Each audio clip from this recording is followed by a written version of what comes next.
youngest boy. 8 brothers standing in a row.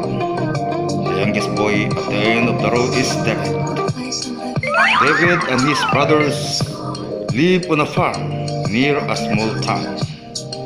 David was a shepherd boy. He took care of his father's sheep.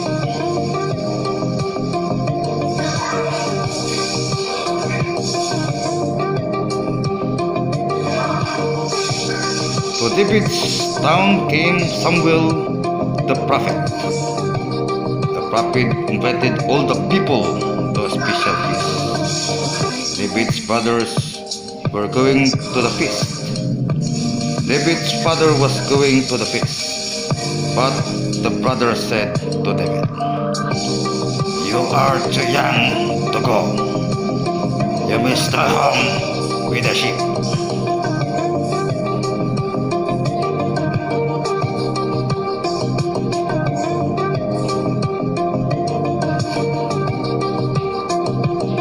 David took his harp under his arm. He tucked his sling in his belt. He opened the gate to the shepherd. "Come, sheep! Come, lambs!" he called. The sheep followed David down the path. Black lamb and curly lamb walked, one on each side of David.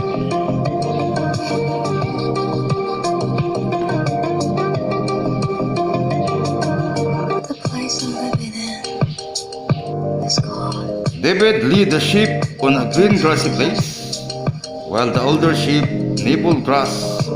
Black lamb and curly lamb played jumping game and punting games with the other lambs. David played tunes on his harp and kept close watch of the sheep.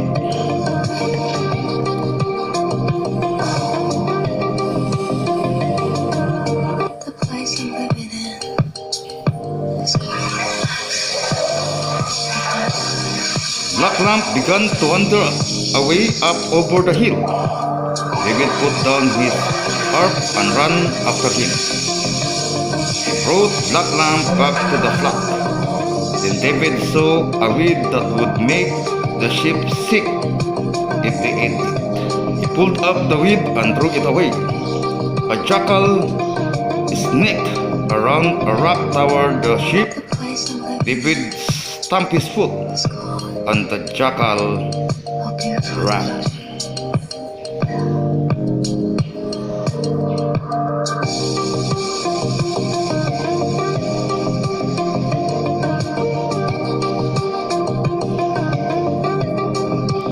David took his sling from his belt. It was a long, long sling that his father had made for him from strong brown leather. He put a small stone in the sling. Now what should he hit? The red rock? He would cry. Around and around and around, he swung his sling. Zing! Went the stone. Ping! It hit the rock.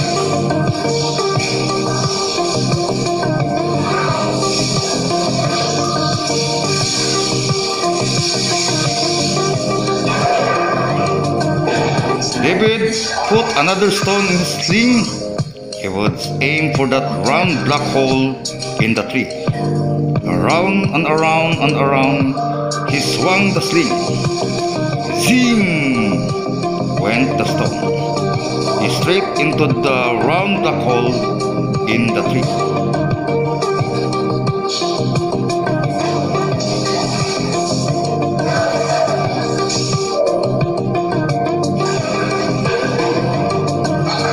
Then David heard a noise.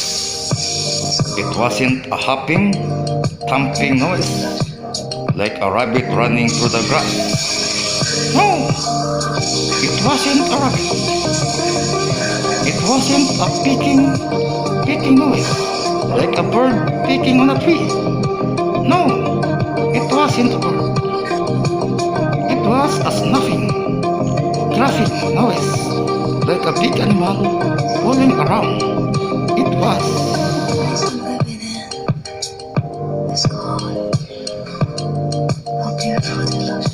a bear, the first brown deer, and he was sneaking closer and closer and closer to where the lambs were playing.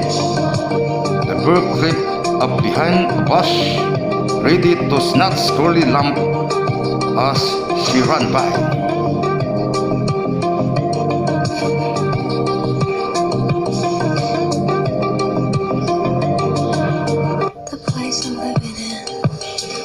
Quickly, David put a stone in his sling. He ran straight toward the bear. Around and around and around, he swung the sling. Zing! Went the stone. It hit the first brown deer. The bear fell dead.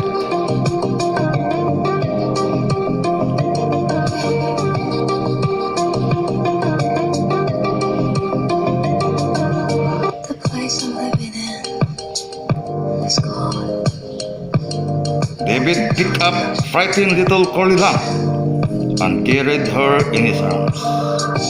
Black lamb kept close by his side. "Come, sheep!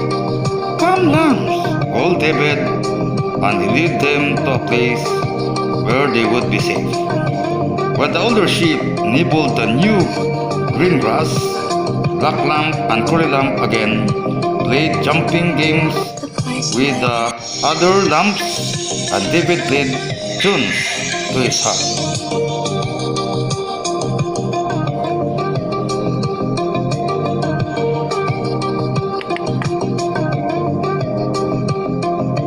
Now, while David was watching the sheep, Samuel the prophet made ready the feast.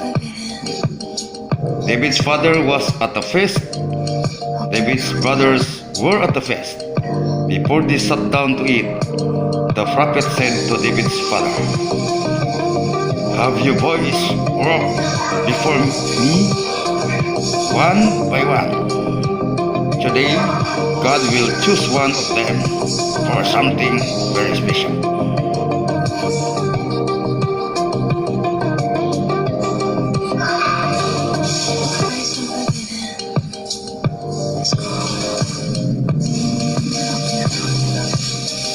David's eldest brother walked before the prophet. "No, it is not this boy," said the prophet. The next oldest brother walked before the prophet. "No, it is not this boy," said the prophet.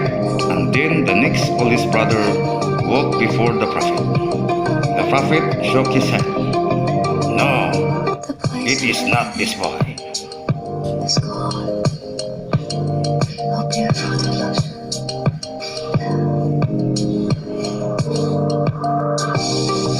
One by one, David's brothers walked before the prophet.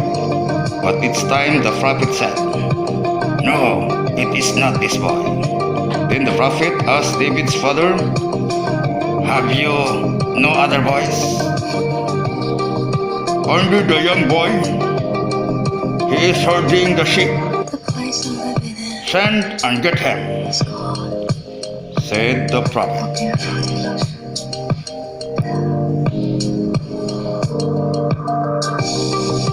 David came running, his harp under his arm, his sling in his belt. His cheeks were red. The wind blew his hair.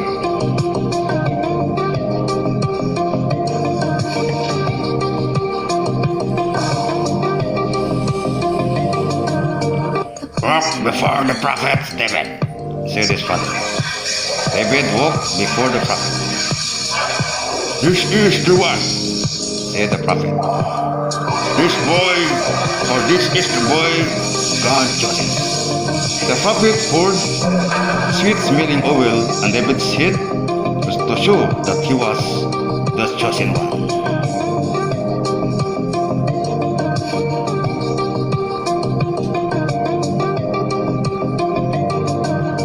"Now we shall sit down on the feast," said the prophet. A place was made for David, and he sat with with his father and brothers. Why had David been chosen? What would he do? No one knew. It was a secret. David's father didn't know. David's brothers didn't know. David didn't know. Only the prophet and God knew that someday. The place I'm living in is called Ablir Remollo. David would be a king, and David would be a good king, and he was a shepherd boy.